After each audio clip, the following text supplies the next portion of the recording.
Hey guys, so this video is definitely out later than I meant for it to be. The first edition of Let's Talk back in January came out on the 9th of that month, and that was honestly later than I mean for most of these videos to be. I want to make this a monthly series. This is my only way of immediately touching base with you guys and talking about different things, and it allows me to go over a myriad of topics, and it also kind of serves as an update and whatnot. But this month, a whole bunch of crap happened that I'll talk about in a second. But on top of that, I also had a version of this video completely recorded, and upon uploading it, I realized, you know, I'm not going to subject you guys to that because it was like 50 minutes long, and these updates really don't need to be that long. I think 30 minutes is like a reasonable amount.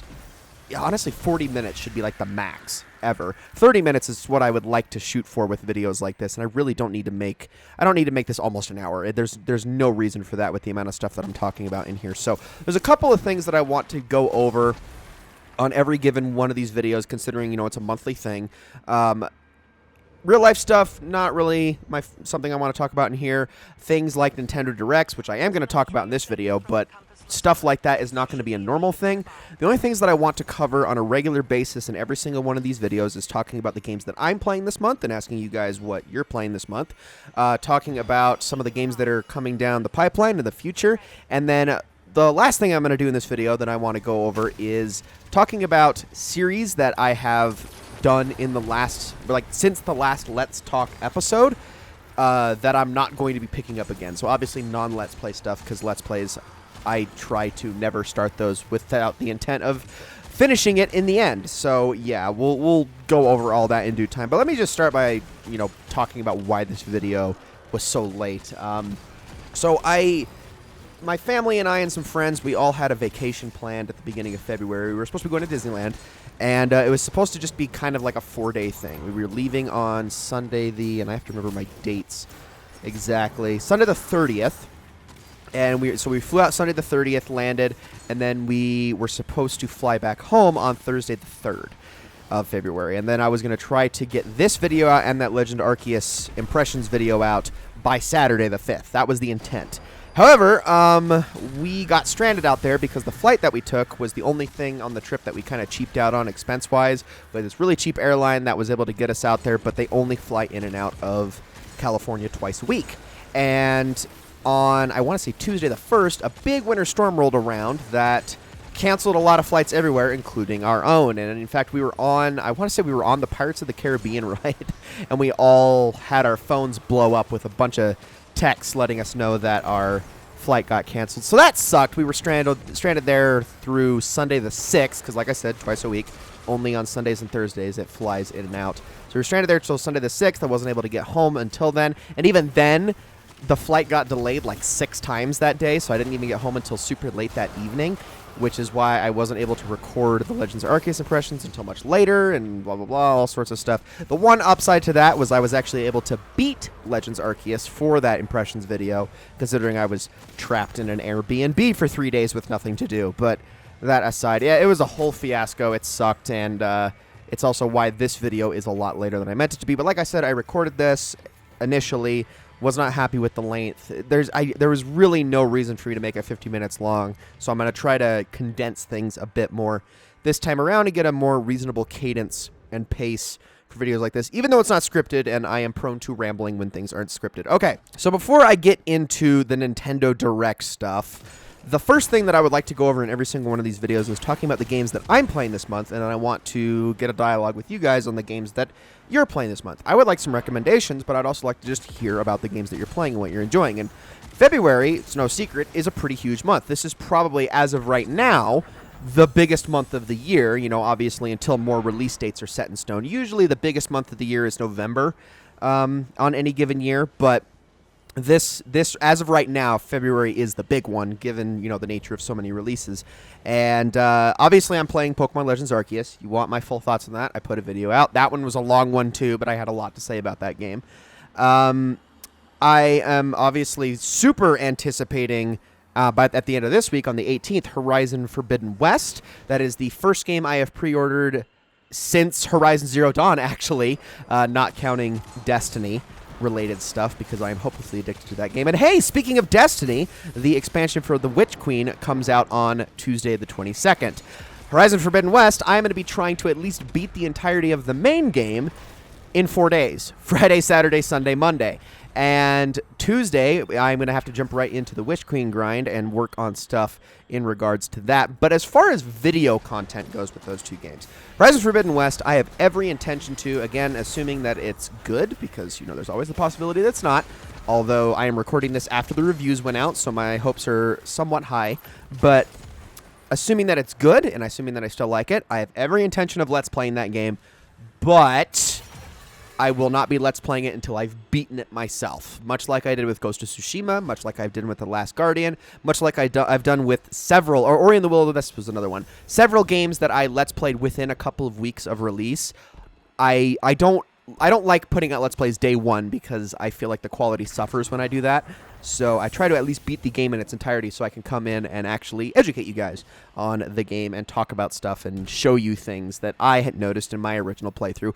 But I am going to still try to blitz through the game. Now, as for Destiny, I haven't done much Destiny content over the last few years, just because Destiny, by its very design and structure, ever since Forsaken, which was the expansion we got in 2018, ever since that expansion, that expansion itself had a campaign, but pretty much after that point, Destiny hasn't really been campaign story mission structured.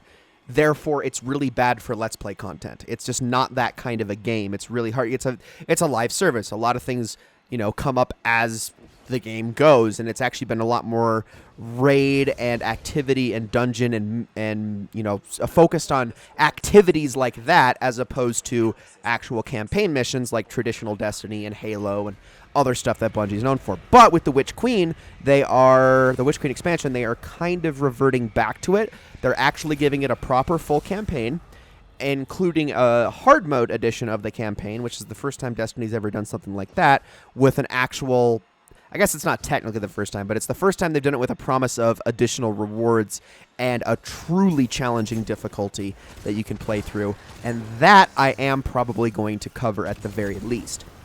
To start, anyway. I don't know if I'm going to I'm probably not going to commentate over it. I'm probably just going to upload the gameplay so you guys can see the missions in action and how it plays.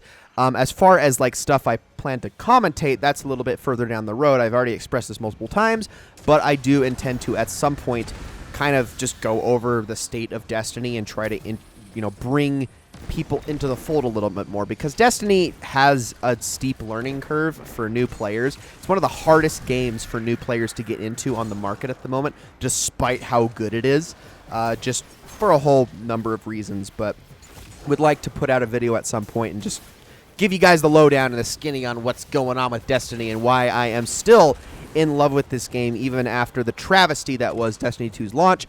Ever since that Forsaken expansion, this game has been nothing but awesome, and I still like it very much, and there's just so much I have to say about it. So in that regard, I have videos down the road, but for immediate video stuff, I'll probably just put out the campaign missions with no commentary at some point. Okay, last thing, I guess 2 things. No, I do not intend to cover anything related to Elden Ring. I am not going to touch that game for many, many months, and it's very unlikely I end up, getting around to actually doing a series on it if I do, but that game's going to be waiting a while. That honestly might even be a Black Friday pickup for me this year.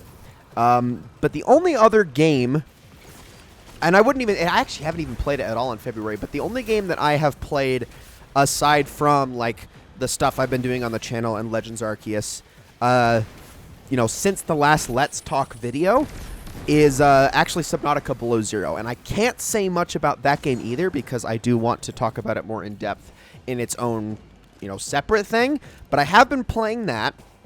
And for anybody curious about that game, because obviously we're Let's Playing Subnautica right now, because there's a very weird consensus about the sequel online, and people aren't really sure what to think of it. There are actually some people who actively hate it.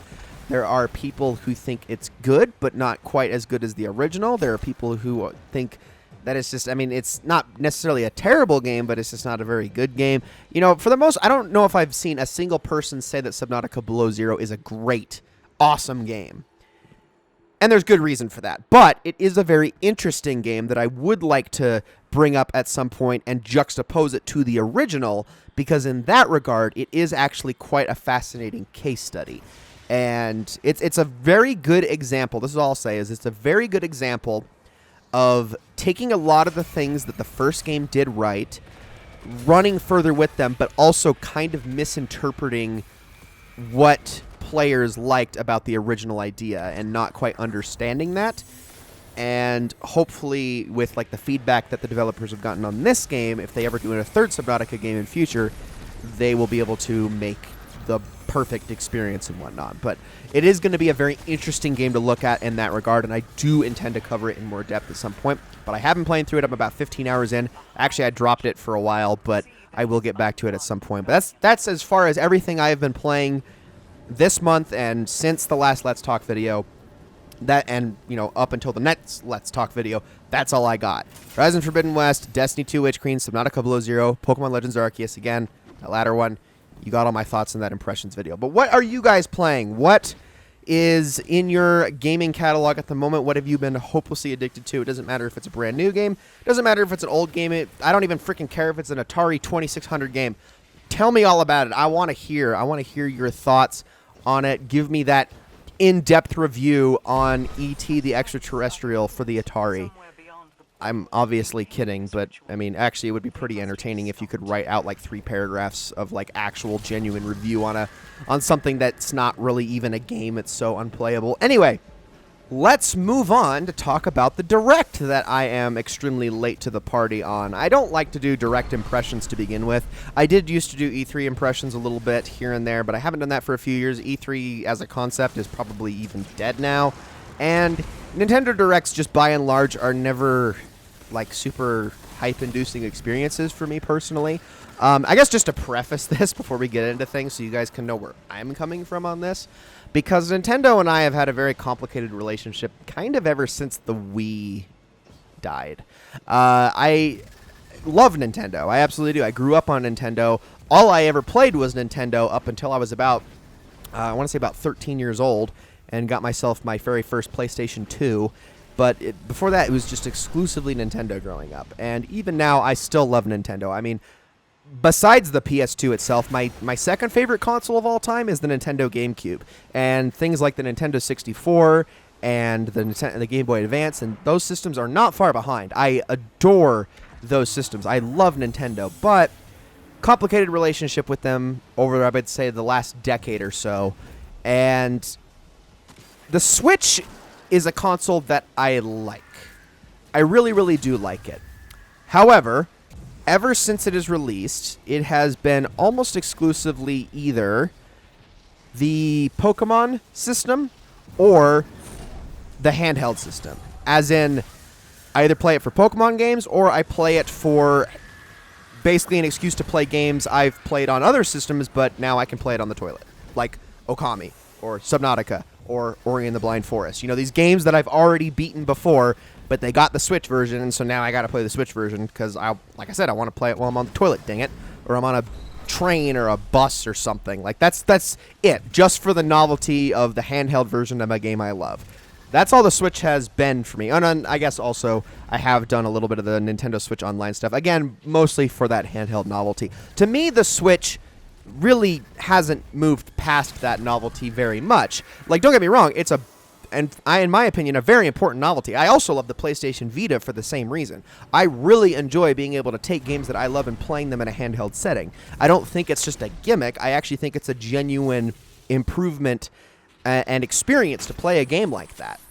I've played many, many games that way, and it's also still my only preferred way of playing Pokemon. I can't really do home console Pokemon games very well. I just much rather have them on a handheld.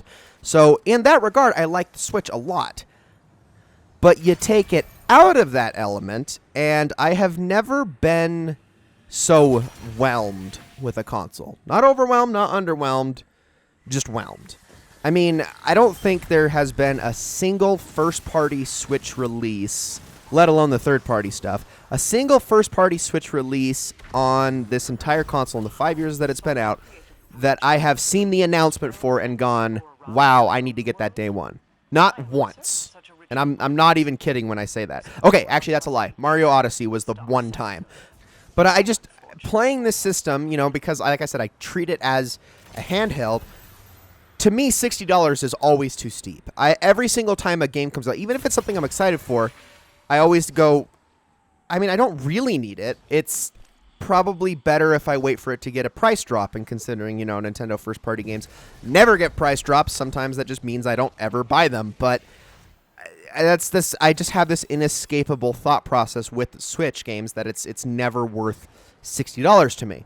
And I know to some that might be blasphemous and whatnot, and you might crucify and hate me for it. Even Animal Crossing New Horizons, which I adored. I absolutely love that game. Even when that came out, I was still like, $60? And trust me, in the end, that one was worth it. It really, really was. But I just, even as it was coming out and they were hyping it up and talking about it, I was still just like, man, I don't know if I can justify that price tag. And I was wrong. In that instance, I was definitely wrong. But with every subsequent Direct, that attitude has never changed, and that is going to continue while I talk about the games that I am the most excited for from this Direct. And there are a fair few, but again, keep in mind, all of these, I'm going to look at them and go, yeah, that needs a price drop. Or, obviously the exception to that is if they already are at $40. But one, I'm not going to talk about multi-platform games because, again, Switch is a novelty to me. So if I have the option to play that same game on PlayStation or Xbox, I'm always going to opt for that before the Switch, every single time. So like Klonoa, not going to talk about that here. JRPGs, not my forte. Not going to talk about them here. However, what I do love is Kirby. Well, I say love, but I would say like is more apt, because Kirby is the most quintessential good series of all time. It has maybe 2 games in its entire franchise that I would put above a 7 out of 10. And maybe like 2 games in its franchise I would put below a 7 out of 10. And everything else exists right in that good spectrum. Not great, not bad, or even average, just good. That's what Kirby has always been. So with Kirby and the Forgotten Land, it's not plural, I see a perfectly good game. It's finally, they're finally making Kirby 3D, aside from a Kirby Air Ride game. They're actually bringing it into a 3D space, 3D exploration. That's nice to see that it's finally happening. But, it still retains a lot of those safe Kirby mechanics, with a little bit of, there's a couple things in there that are intuitive and interesting, and some cool mechanics. Kirby, you gotta love Kirby, man. He looks awesome. But aside from that, it's a Kirby game. I'm not expecting it to blow my mind, and I think that because it has grass in it, people assuming that it's going to blow their mind are being a little weird. That game comes out on March 25th, though. I'll probably get that when the price drops. Advance Wars. I'm going to talk about this really briefly because I've already discussed it a little bit. I like Advance Wars. It is my preferred Nintendo Intelligent Systems RTS. Was the original Advance Wars even Intelligent Systems? I think it was. That's my preferred RTS. Honestly, I always liked it more than Fire Emblem. I know it's not as story heavy. I think it's more mechanically focused, though, which is more my thing anyway. And obviously this is just remakes, but still, Advance Wars finally getting its due. I hope this game actually sells well so that we can get more Advance Wars, because gosh dang it, I missed this series. That's coming out April 8th. Splatoon 3 does not have a confirmed release date, but I have unending respect for Splatoon. I have not played near enough of it to form a super solid opinion. I played barely any of the first Splatoon and really couldn't grasp it, mostly just because I was frustrated with the gyro controls. They just don't meld with me. But Splatoon 2, I enjoyed quite a bit, and I probably sunk about 8 hours into Splatoon 2, I would say about 5 of that with the single player, 3 of that with the multiplayer. Had some fun, but again, I'm not experienced enough to know all the nuances with it and know, like the competitive side and how, engrossed everyone is with like the community aspect of Splatoon and all that kind of stuff. So I can't speak from a ton of experience, but I have so much respect for that series because it is the closest that Nintendo has ever gotten to the live service formula without falling into like 90% of the trappings that live service games fall into. The extra monetization, the season passes, and all that extra. They do those things to an extent with Splatoon, but it's all free. So in that regard, I think that Splatoon gets it so right. The only question mark for me with Splatoon is just because of how little has seemed to change game over game. And again, like I said, I'm no expert on this, but Nintendo it's weird in Nintendo's case particularly because Nintendo is so finicky with sequels. Like, they are religious in their pursuit of innovation game over game on any franchise. I mean, it's part of the reason they aggravate the crap out of me with the Star Fox series, because they were so hell-bent on not making a second Star Fox 64 that they felt like they had to change around the formula every freaking time, and have shot themselves in the foot with that series so many times, when it's just like, you guys could just make Star Fox 64 with new planets. But no, they absolutely refused. And in that regard, Nintendo drives me nuts. They absolutely drive me nuts with how much they require to innovate game over game. It's also why F-Zero is basically dead, because they're like, well, we can't do any better than F-Zero GX. It's impossible. Series over. I hate that mentality, but Nintendo is stuck in their ways with that. Which is why Splatoon is so weird to me, because it doesn't actually change all that much. Like, yeah, it adds new modes, and they add, like, new weapon types and stuff like that, and cosmetics and whatnot, but that's not the kind of stuff that I would classify as innovative by Nintendo standards. So it's always been really weird to me that they've released 3 games in the span of, 7 years with this series? It's odd. I honestly find it very strange. And it's one of those games where it's like, they're not just going to make a definitive Splatoon and then just add expansions to it. I mean, that almost seems like it would make more sense to me, but I don't know. Maybe it doesn't fit in Nintendo's business model. It's just a weird thing to me. But again, I have tons of respect for it. Once more, probably a game I will get at a price drop. Mario Strikers Battle League. This comes out on June 10th, and I have to say this is the first time in a very long time, probably since, actually, the last Mario Strikers game, that I have seen a Nintendo sports game that actually emulates the former games in the series. Other than Mario Tennis Aces, pretty much every sports game that has come out on the Wii U and Switch that's a Mario-centric sports game has sucked. I'm sorry, even that Mario Golf game was not very good. It had that little gimmick, but after about 3 hours of running around chasing after your golf ball, you realized that game was kind of shallow. Not very fun. Aces was pretty good, but I still don't know if I would quite say it's as good as something like, I don't know, Mario Power Tennis, but maybe that's not even a fair comparison to make. Mario sports games have not been super great as of late. And it's nice to see that they're finally going back in the right direction. The fact that their track record has been so bad this last decade is the only hang-up I have, and I want to actually see how Strikers Battle League turns out before I jump the gun with it, but it does have me excited. I really liked the GameCube Mario Strikers. The Wii one, I played a little bit of Mario Strikers Charged, but I can't say for sure if it was as good, but it seemed like it was as good. It just obviously had shoehorned motion controls in it, but was otherwise fine. And yeah, this one looks good too, so I am pretty excited for it. Okay, there's 3 more things on this list. I didn't know I wrote so much down here, and I got to go over all of it. Nintendo Switch Sports, probably low-key my favorite thing in the entire Direct. April 29th release date, $40 when it launches, so hey, I might actually get that one when it comes out, and I am genuinely a fanboy of Wii Sports and Wii Sports Resort. I'm not even kidding. I pick those games up every once in a while and play them just to have fun, just to bowl or golf or to bicycle or sword fight or archery or whatever. It's just fun. It's fun. They're stupid fun.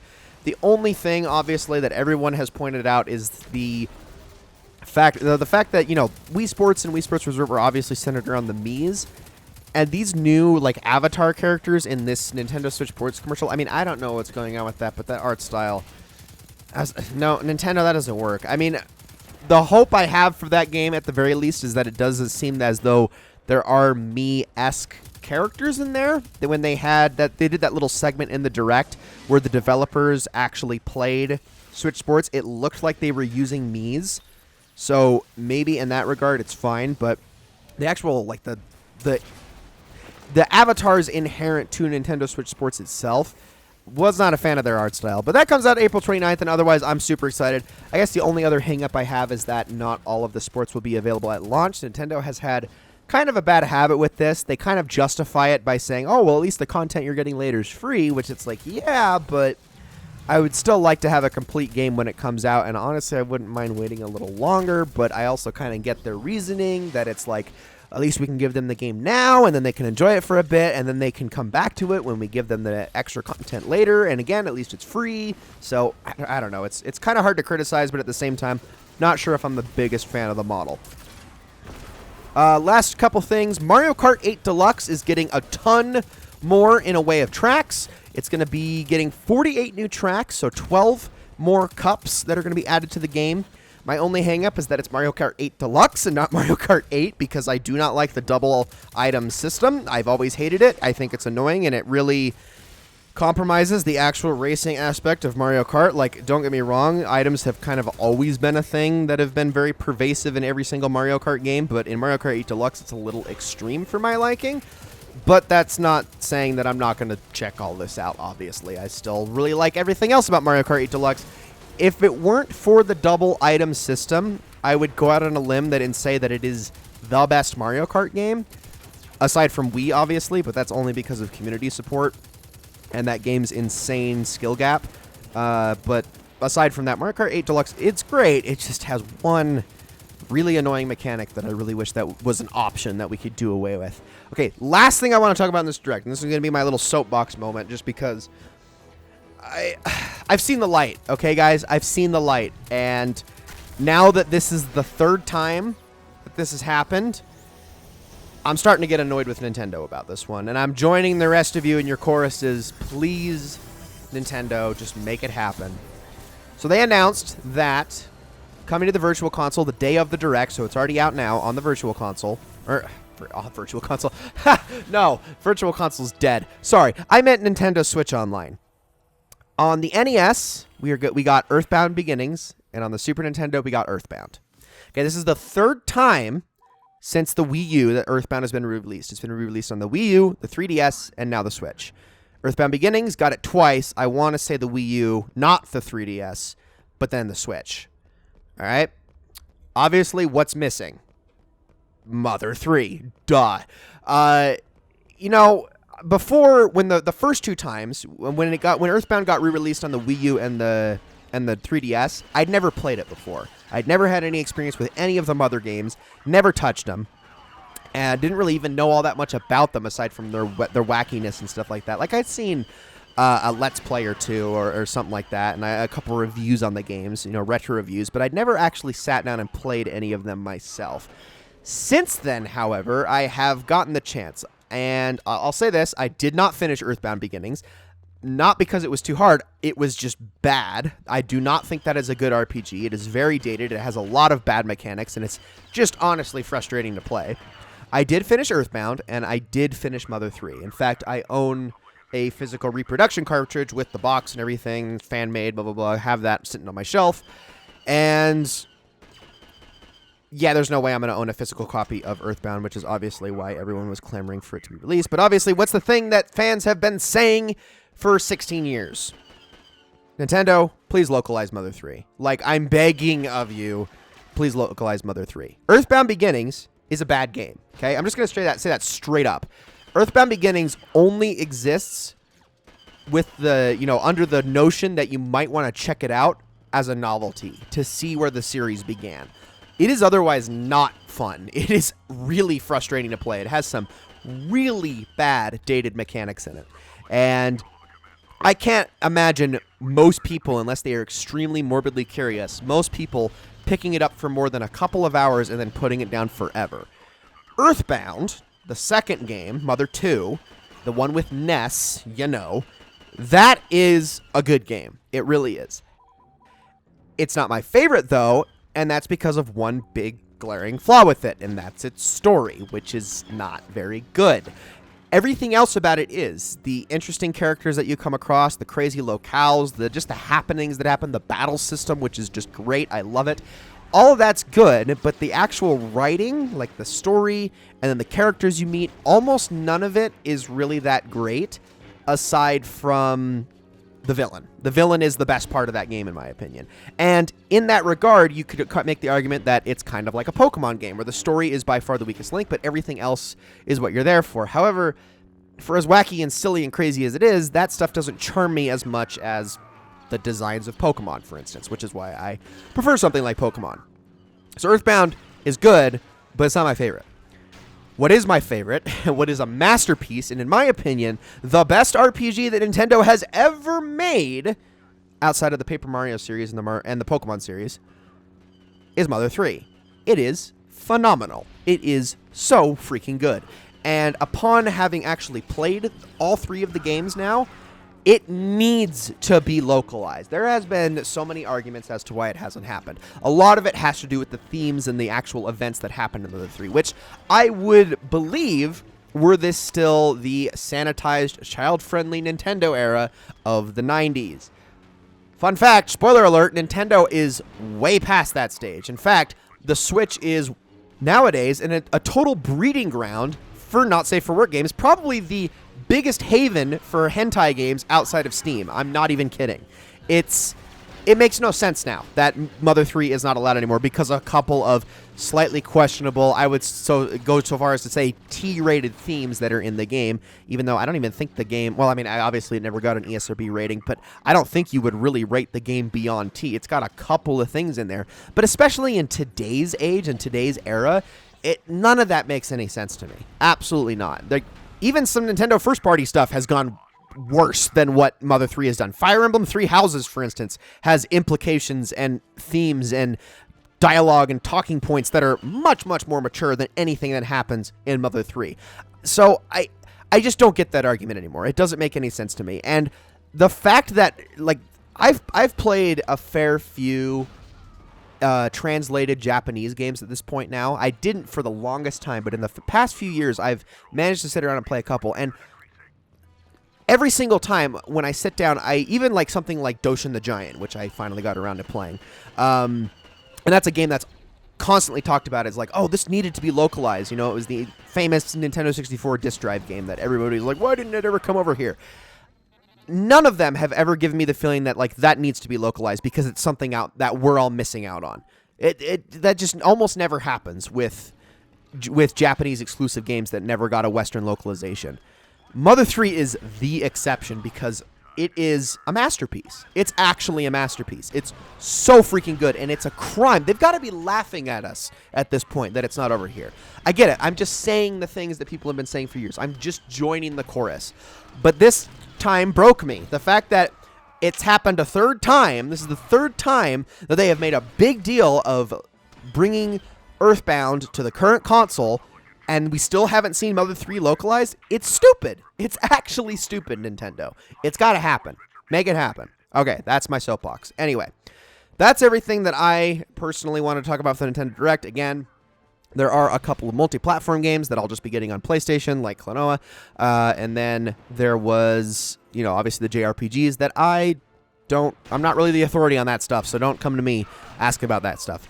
All right, so 2 more things that I wanted to talk about in this video. The first of which is actually just games that are coming up. So I said before that February is a big month.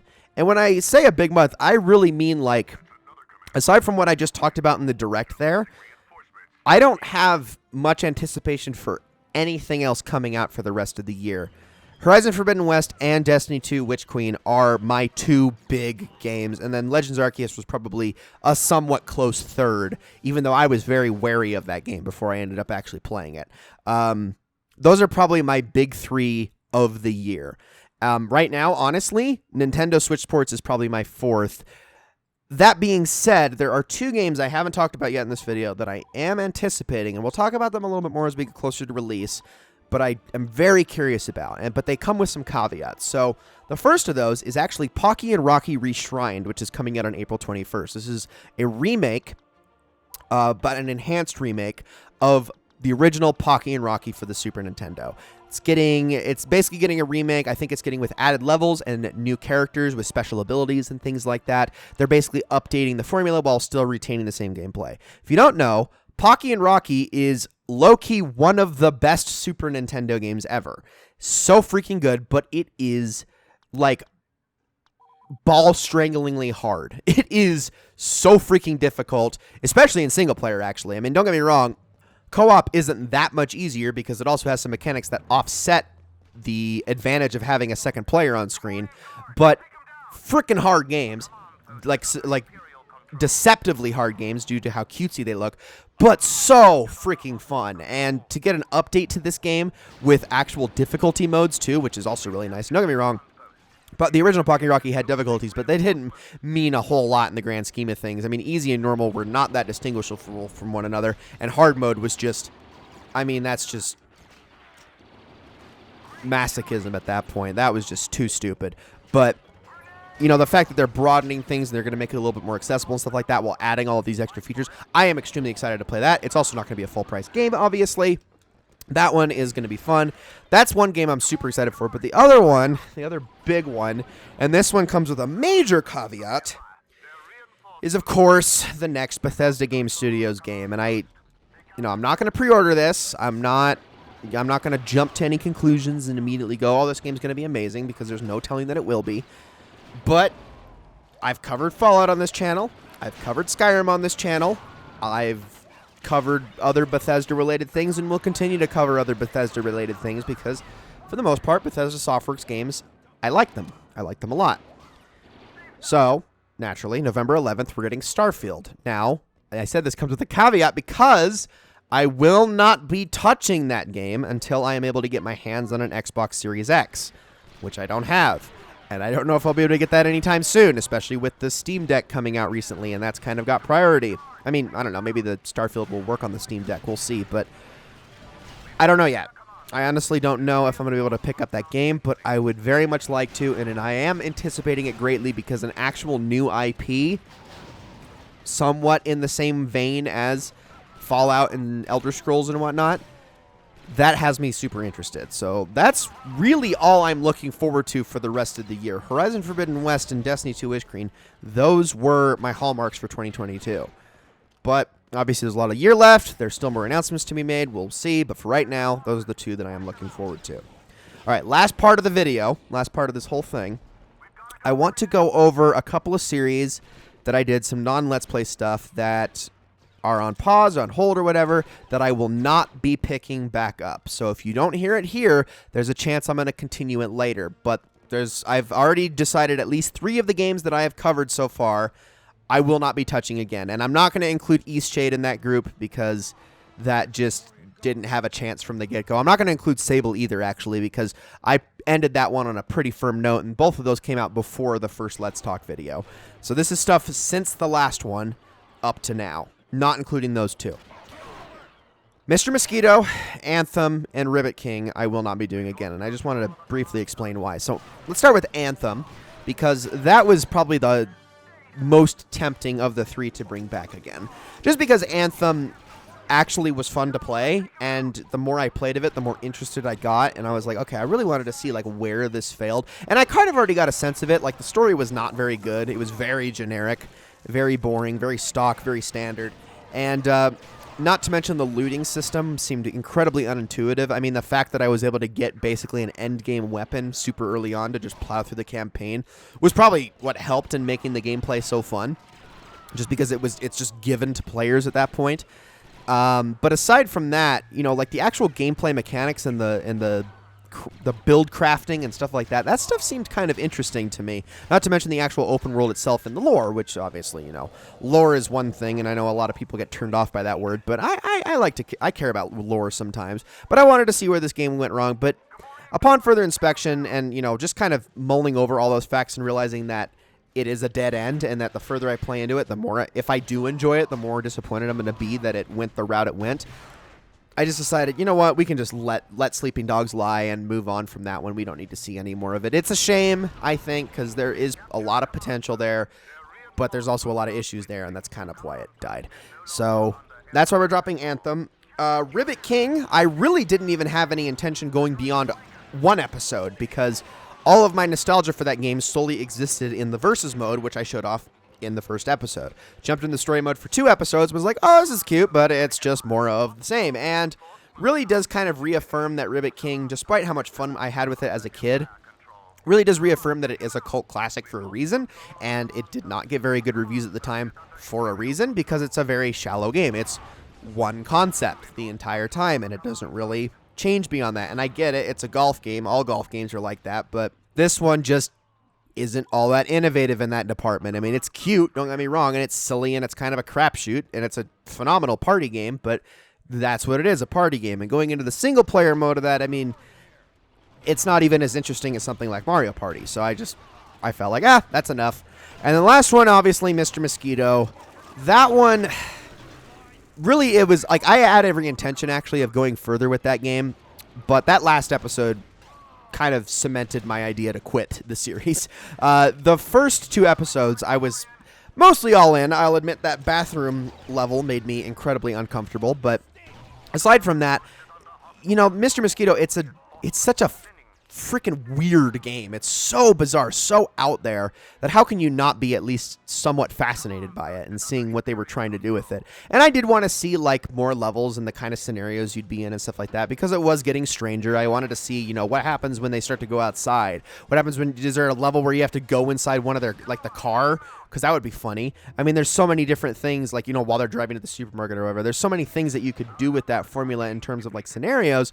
However, the scenarios can change. The gameplay was always the frickin' same, and it got pretty tedious pretty quick. That 3rd episode, like, don't get me wrong, I could probably figure it out, like, mechanically more easily in the future, but that 3rd episode pretty much reaffirmed my decision.